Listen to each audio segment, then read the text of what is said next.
Igan kalbaryo sa mga taga Ilocos Sur ang ulang dala ng bagyong Goring na nagdulot ng mga pagbaha. Lalo pang naperwisyo ang mga residente sa bayan ng Narvacan dahil sa naputol na kalsada. Yan ang unang balita live ni Ivy Hernando ng GMA Regional TV 1 North Central Luzon. Ivy. Igan, isa ang Narvacan, Ilocos Sur sa mga lugar na nakatikim ng bagsik ng bagyong Goring. Sa ngayon, wala na tayong naranasang ulan, maaliwalas na ang panahon at sumikat na rin ang araw. Bumagsak ang bahay na ito sa Barangay San Pedro, Narvacan, Ilocos Sur dahil sa pag-apaw ng ilog dulot ng ulang dala ng bagyong Goring. Gumuho rin ang bahay sa likod nito. Mabuti na lang at wala na roon ang mga may-ari matapos ang bagyong Egay. Ang bahay naman ng 64 anyos na si Lola Leticia, nilamon din ng ilog. Da kami pala tidaya, ma'am. Nakita miratang matinagin niya balay mi. Awamot ni magabidan mi amam ta. Nagpigsa mam ti danum. Dumawat kami kadi at itulong ta. Ikitaan ta kami kadi mamuti pag niya nami, ma'am.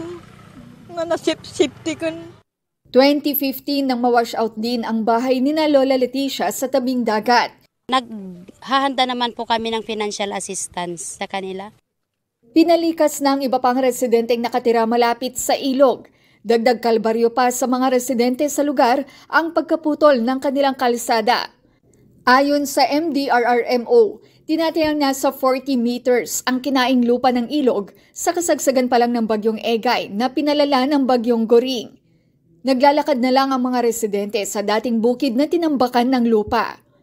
Isolated pa rin ang mga residente nakatira sa Barangay Nanguneg West, Narvacan at Barangay Nagsayawan ng Santa Maria dahil sa pagkasira ng tulay mula nitong nagdaang bagyong Egay. Sumasakay sila ng balsa para makatawid. Yung balsa kasi yung nagtatawid sa kanila. So ang ginagawa namin, nagdadala din kami ng mga food packs doon. Isang bahay rin sa Barangay Banglayan, Narvacan ang natabunan dahil sa landslide. Wala namang napaulat na nasaktan o nasawi. Pinalilikas na ang ibang residente sa lugar.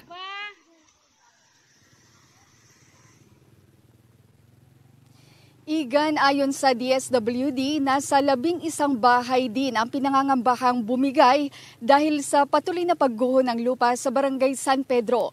May isang bahay din ang posibleng bumigay dito naman sa Barangay Nanguneg West. Pero ayon sa otoridad, pinalikas na nila ang lahat ng mga residenteng nakatira roon. Igan? May naitalabang casualty dahil sa bagyong Goring dyan sa Ilocos Sur? Oo, Igan, sa kasamaang palad, may isang casualty, isang 70-year-old na lola mula sa Bantay, Ilocos Sur. Ayon sa otoridad, nagtapon umano ng basura ang biktima sa malapit sa creek kung saan aksidente itong nadulas sa kasagsagan ng bagyong Goring na naging dahilan ng kanyang pagkalunod. Igan? Maraming salamat, Ivy Hernando. Igan, mauna ka sa mga balita. Mag-subscribe sa GMA Integrated News sa YouTube. Sa mga kapuso abroad, subaybayan nyo kami sa GMA Pinoy TV at sa www.gmanews.tv.